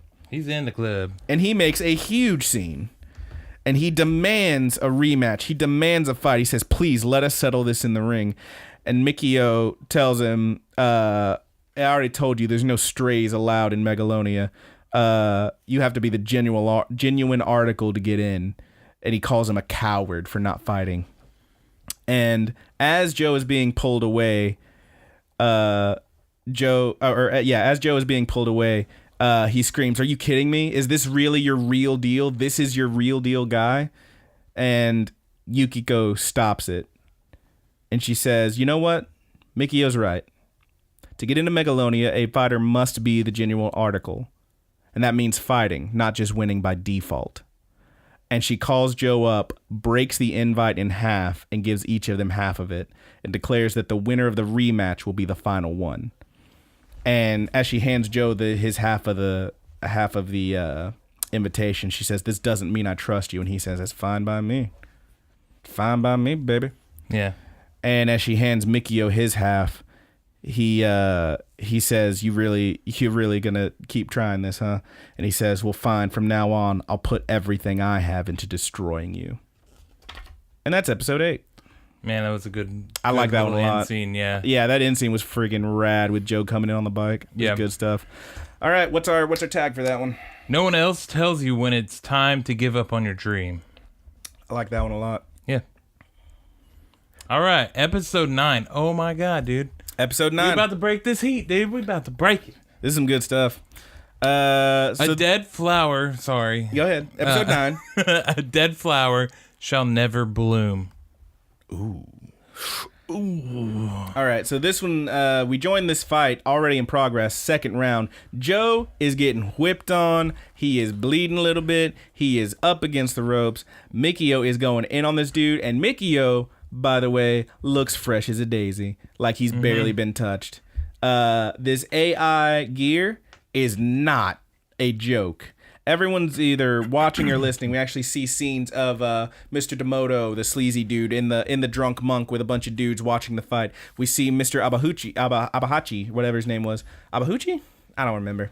But the mechanic guy, Joe's buddy, watching the fight on his TV. We see Aragaki and his folks, his whole crew, watching the fight on their TV. Even Mr. Yanbunma is listening to it on a little radio in that restaurant he always hangs at. Everybody's into this when the world is watching, and Joe is getting beat. Even without wearing gear, this AI is reacting to him. It's that newer model, apparently, that can read anyone. Yeah.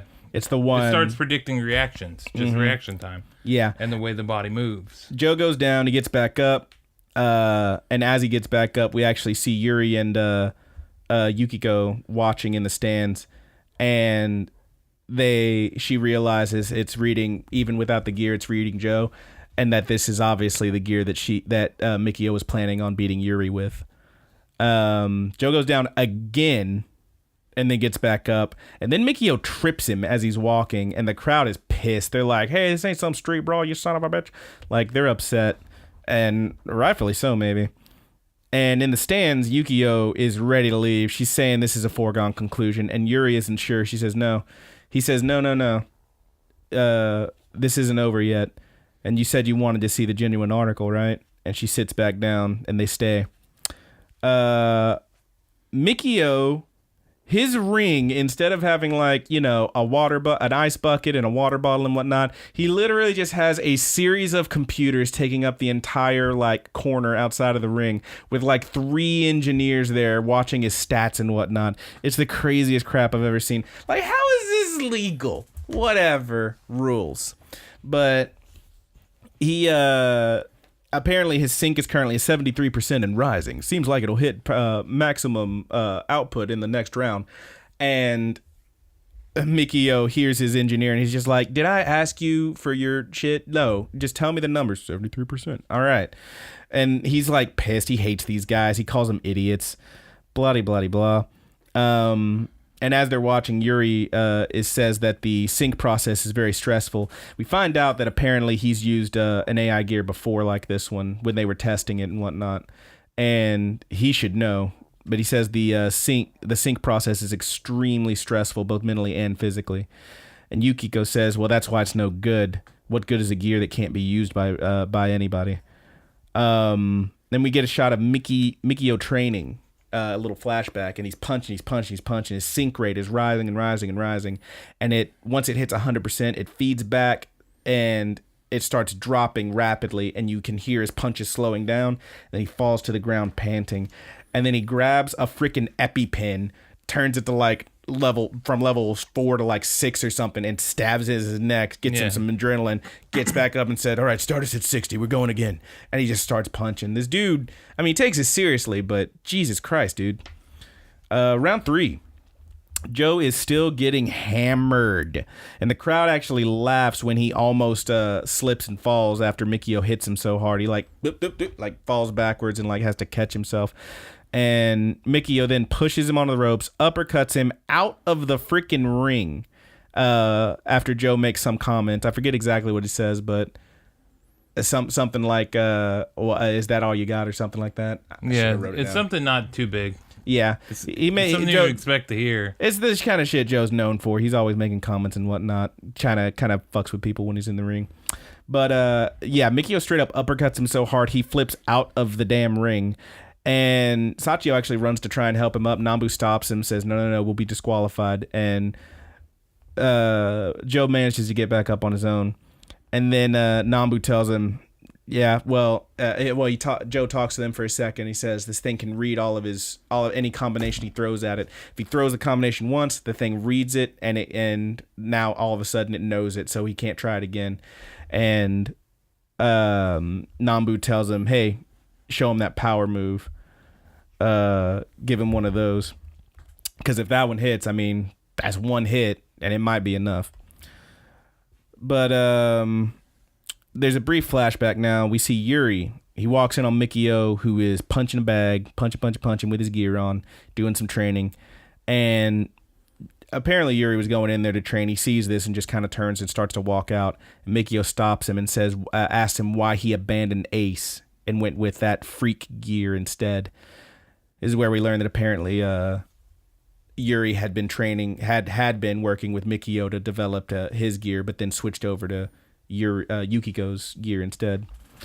And Yuri says, well, I did it to win, plain and simple.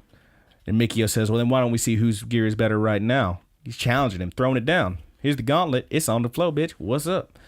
But Yuri says, only winners have the right to challenge me, which is a pretty good line. And then as he starts to turn and walk away, Mikio tells him, you're just some wild animal that cozies up to Yukiko. And Yuri stops, and before he turns, he says, just what are you trying to prove? And then he turns and throws a punch so fast that like you almost don't even see it, but he throws this punch and freezes it right in front of Mikio, who has his fists up. He guards. And Yuri stops and he looks at him. He says, he like stands up and he says, real Megalo boxers have control over their fist when they get into the ring. Are you the one who put your guard up, or was it Ace? And then from behind his fists, as Yuri starts to walk away, Mikio just says, Ace. He would have been dead if he hadn't been wearing that AI gear. So back in the ring, Mikio is pounding Joe, which is a fun sentence. Mikio's pounding Joe. Mm-hmm. But, and as he's doing so, he's saying, I'll never accept that you're the real deal. Jesus, real deer. Rear deer. He's a rear deer. He's the real deal. I'll never accept that you're the real deal. And we see his percentage there, his sync rate up to 90% now, which, as we know, the higher it gets, the more stressful it gets, apparently. Joe holds him for a bit to try and get a break from the punches, and as he does, he says, "It's Joe," and Mikio's like, "What?" And Joe just looks at him and says, "My name is Joe." And then Mikio throws him over, like flips him, kind of a judo flip, and just throws him to the ground. He's so pissed off. And they both get a penalty for this one, which is horseshit. Mikio for wrestling and Joe for excessive holding, which the crowd does not agree with. They're pissed, especially the kids who are watching from the tops. And when they start again, Joe walks up. He's been beat real hard, and he just leaves his hands down. He does not have his guard up. And Ace, the AI, doesn't know how to react. And Mikio wants to hit hard. He wants to go for a big punch, but Ace is just throwing a few jabs, which Joe is just like, whoop, whoop, whoop, dodging him like it's nothing, just ducking left and right. Still has his hands down. Mikio is visibly enraged. He is just pissed. And back in the corner, Joe doesn't sit down, even though Nambu tells him to. He tells him, if I sit, I'm not getting back up. But he says he has a plan. He says, that thing couldn't read what I was doing. It didn't know how to react. If he had, it was a bluff and it worked. But if Mikio had turned off the automatic mode and gone manual, he absolutely would have gone down. Even the commentators make this point. But Joe has a plan. He says when Mikio finally goes for that big hit, then he's going to counter. One hit is all he's going to need, because we already know that if he tries it more than once, the thing's going to read it and it won't work again. So he's got to get that one hit. Mikio, meanwhile, knows that he would have won if he turned off the auto control, and he questions himself. He says, am I doubting myself? And the computer crew says that he should go ahead and disable Ace if this guy's not actually going to put his guard up. Mikio refuses. He turns around, calls them dumbasses, and he says, Ace's decisions are my decisions. And he says he says that he vows to end it now. So start round 4. Joe still has no guard up, and from where he was back in the corner, he asked we get a little like flashback in his head. He says he asked Nambu to call where the punch is going to come from, and Nambu kind of laughs. He says, "Wow, you must be desperate," and it's just like the fight with the big dude at the pawn shop thing, where he's got to call the punch, he's got to counter, and that's what's going to end it, hopefully. And as he's standing there watching from the corner, Nambu thinks to himself, well, that guy might have if that guy's got the ultimate gear, then we've got the ultimate gearless, he calls Joe. And he says it's going to be a straight right, same as he tried before, because Mikio almost did that punch, but Ace held him back. And he says you'll have to counter with your left. So it happens. Mikio moves in, and he's going, and he's got his fist back. He's going for that big right, but then he switches it and pulls back his left hand, switches to the left, and Joe barely pulls away. He sees it, he reacts, and he goes with one of those deep uppercuts where his hand almost skims the freaking ring, and bam, nails this fucker right in the chin. Joe also takes a hit on his chin, but it wasn't all there. He manages to pull back, and it was not all there, and he slams this fucker right in his chin. And they both stand there frozen in this double punch for a second. But while Mickey only barely grazed Joe, Joe got all of his. And Mikio just slowly, his chin just kind of falls off Joe's fist, and he hits the ground. And he hits the canvas real hard. And everybody watching goes nuts. You know, the dudes at the Drunk Monk, the mechanic, everybody's freaking out. Even Yinbunma, who's sitting at his that little diner that he's always at, just stands up and goes, yes! And everybody's like, what the hell? Because there's no TVs in there. They didn't even know he was listening to it. It's pretty great. But they call it 2:16 into round 4. Joe wins. He is the final one. And the crowd is chanting his name. Joe, Joe, Joe. And by now, after a few minutes, with after a few moments rather, with Joe and Nanbu and Sachio get in the ring with him, Mikio gets back up, and he doesn't understand what happened. He looks at Joe and says, "How did you know what my last punch would be?" And Joe tells him, "It's not like I thought about it. My body just reacted. Yours did too, right? Like, fuck your AI with its reaction." Yeah. Like, he just knew it, pure instinct. He really is a dog. But Mikio just kind of smirks at him, and he gets out of the ring, and as he walks out, he throws his fist up, and he says, "Yeah, you win." He acknowledges Joe's victory. As he leaves, he goes, "I acknowledge your strength." Yeah. Pretty good callback. All right.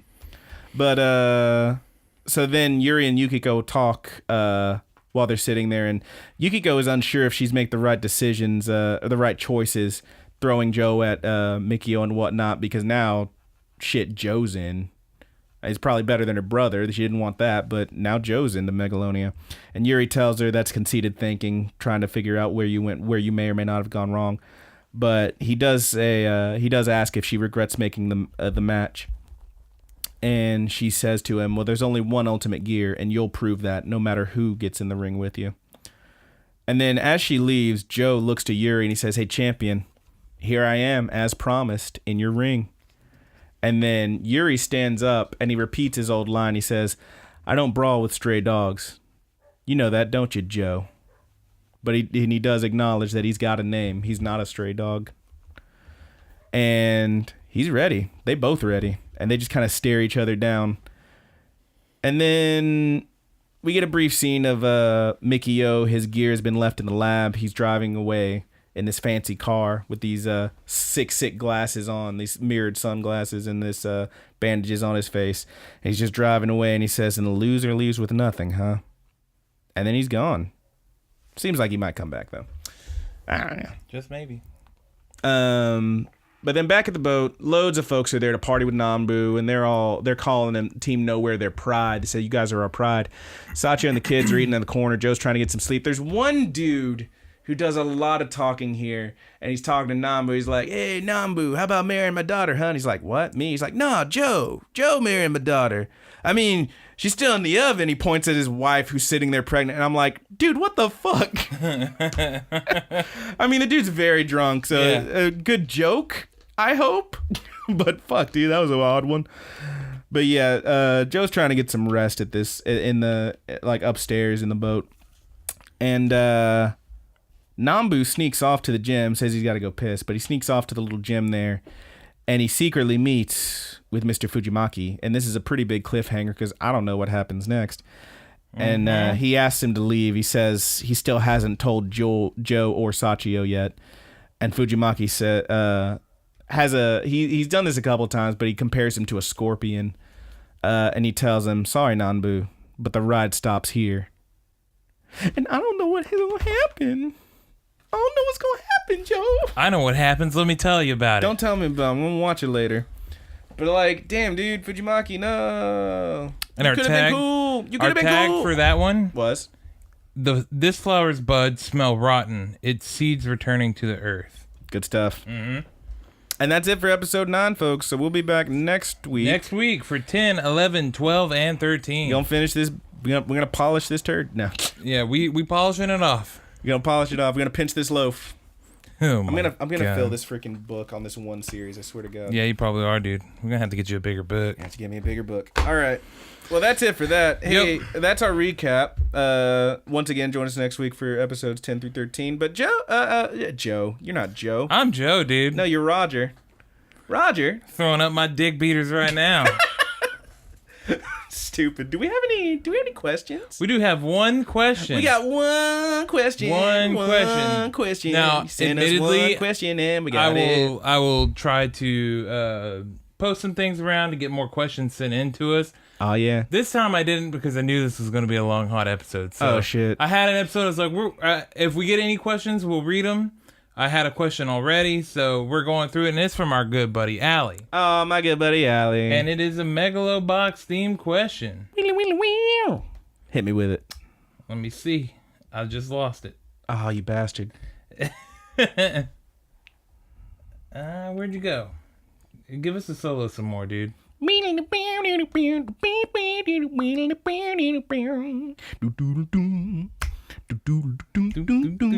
I hit the bass solo. That's what I do.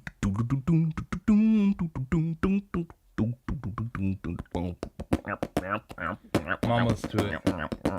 You gotta do the slap Here we bass go. where it sounds like somebody's farting. All right, tell me about it, Okay, stud. here we go. You're killing me right now. I'm dying. It's too hot in here. Okay. Give me the question.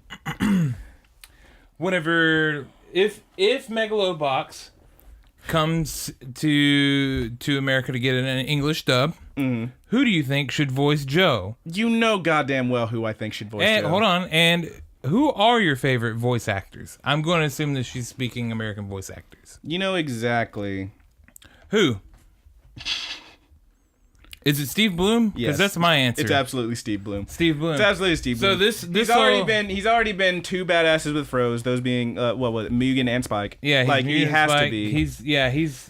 Here's the thing. It would have to be Steve Bloom if only on that criteria Yeah. this is if for no other reason that it keeps getting compared to Cowboy Bebop and Samurai Champloo and all those series. Outlaw He Star, would have Bob to. Buckles, but I think Bob Buckles is just a little too high for Joe. He'll be the producer for And I know- he'll be the I- voice director for the English I version. know Steve Bloom is in so many things, especially from He's in a whole lot. He's in a whole lot. You in hear Gurren his voice a Lagann. lot, but I mean, this is the ultimate callback to that stuff. I think he's the perfect call for Joe. If no other reason, then it's a perfect callback. Yes. Yes. Now, if it were anyone else, I'll be honest. I don't know enough voice actors who do anime.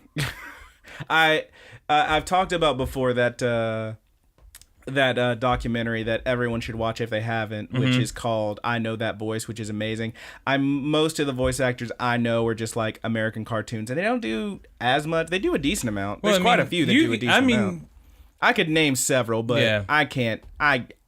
Honestly, I can't think of anyone else who would do it but Steve. Can you think of a should do. voice, just somebody's voice, an anime voice that you really like? An anime? I like a lot of anime voices. And I will pull up their name. I like a lot of anime voices. I can't think of it off the You got a top of my favorite head. character with just the whole the packaging that the You US go did first, for 'em? man. You go first. Um, I gotta think about this. See, now you're thinking about it. Can't just drop that on me. I mean, it's hard. You read this question It's hours honestly before I hard did. for me not to say Steve Bloom. Yeah. Is my favorite voice actor because he kind of is.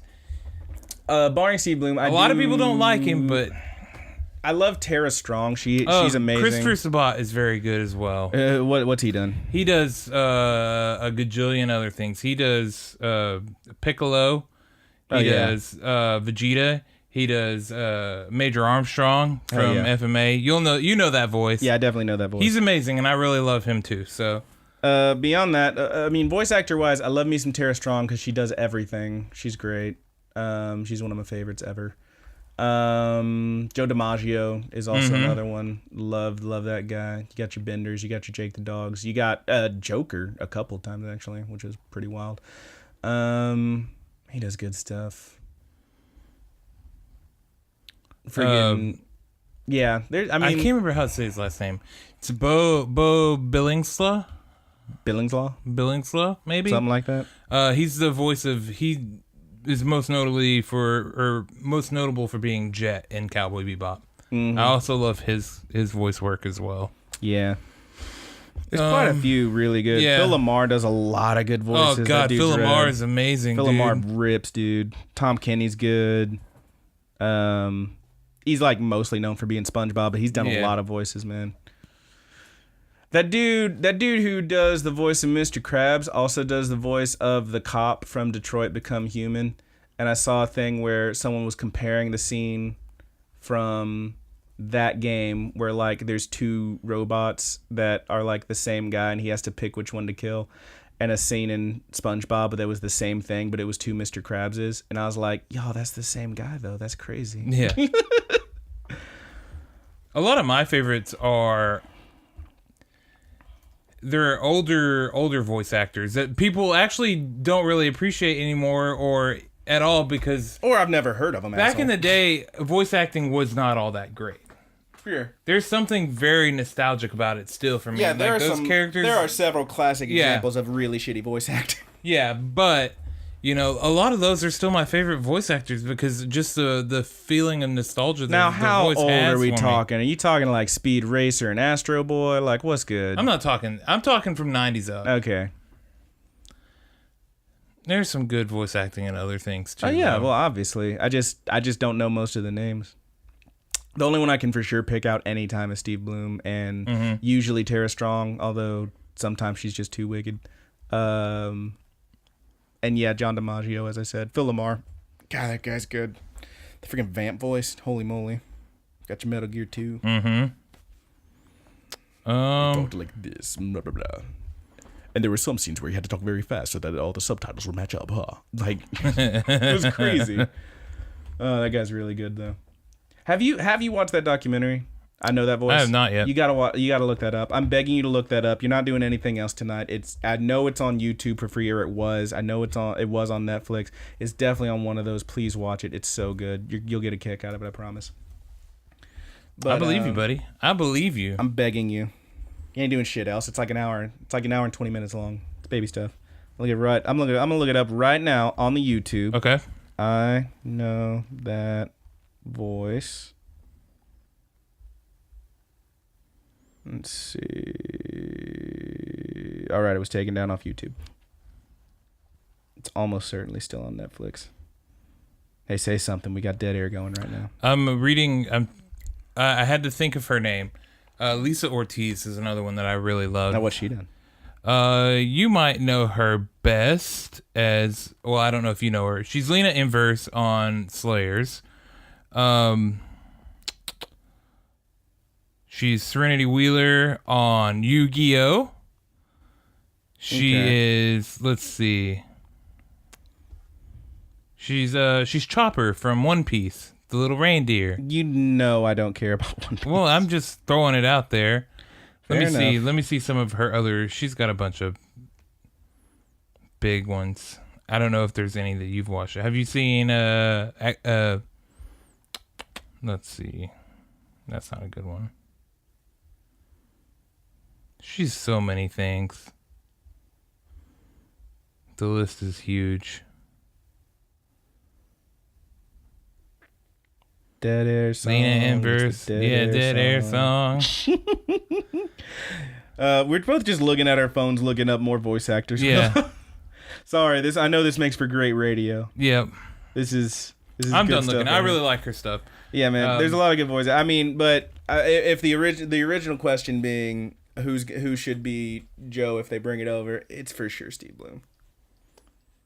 Yeah. I mean, I'd be absolutely. down for pretty much anyone to do it. I would like for this to get a dub just so more people can be exposed to it. If I had my druthers, it would be Steve Bloom. I'd tell you who I wouldn't have do it. Who's that? Sean Schimmel, man. What's wrong with Sean? Because he can't do anything but Goku. What's wrong with Sean? Every other voice he ever does sounds like Goku. Hey, it's me, Goku. Except for King Kai. And that voice always just sounds like King Kai. Where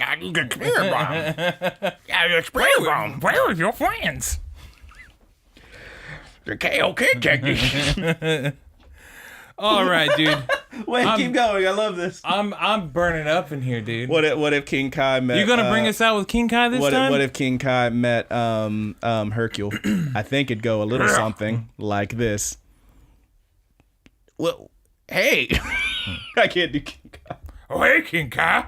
How's it going today? You're gonna use your spirit bomb. I can't do the voice. I sound like a fucking. You know I don't do sound that like a smoke dog. and mirrors and magic I sound like tricks. fucking Grover over it. I can't do this Wait, shit. All right, let's get the plugs. We got the Facebook. It's a Good Buddies Universe on Facebook. We got your the Twitter, which is TGB _ anime pod. Anime it's all pod. lowercase. Good stuff. We also got check us out. YouTube and Instagram under Rapkick Media. Yep. That's good stuff. We are affiliated, obviously. Good Buddies Universe on Facebook. I already said that one. That was the first thing I Okay. said, you dick. It's hot, dude. Don't forget, you can send us questions at our original inbox, which is the Gmail. Yeah. The Good Buddies Anime Pod at gmail.com. Didn't have to spell it. Good job. We also have the Tumblr, thegoodbuddies.tumblr.com. Remember, you can send us questions, comments, anywhere you can leave a Nudes. comment. Nudes? Jesus! That's what this has been about the whole time, isn't it? You just want to get enough followers to start sending you Yeah, I'm nudes. missing my high school DxD. You're fucking worst. You're the worst. There's like a billion other things you could watch, you freaking dip. But yeah, we're also available wherever your fine podcasts are sold, your podcast addicts, your Stitchers, your Podbeans, anywhere except Spotify. Spotify. Eventually one day we'll be there. I don't know, man. We're not on the spoofy, but yeah, I'm feeling good about it. I would, of course, like to give a shout out to our good buddies, Married with Seamonsters, a.k.a. the Mary Janes, for the use of our opening theme song, Paperdoll. You can find that on at marriedwithseamonsters.bandcamp.com. They're also on Spotify, but that's where the cool stuff is on the Bandcamp. We also have our good buddy Petty Theft for our outro. Which we still don't have a definitive name yet, but we have one contender, and he's sitting at the top. Sweet Anime Dreams. Its name is Sweet Anime Dreams. You can find him on SoundCloud and on Twitter at Petty Theft. That's 2 P's at the beginning, 2 T's at the end. Petty Theft. We should get a whole bunch of people to eventually submit, until we have a sizable amount, and then make Petty Theft submit a title for it and not pick his. It's the worst. It's the worst. You're a monster. It's the best. You trolling. All right. You gonna take us out, King Kai? I'll take us out. I'm actually gonna do Goku. Okay. So from all of us here at the Good Buddies Universe, I'm your good buddy Brandon. And I'm your good buddy Roger. What I didn't tell you is it's the subtitle Goku. Damn it!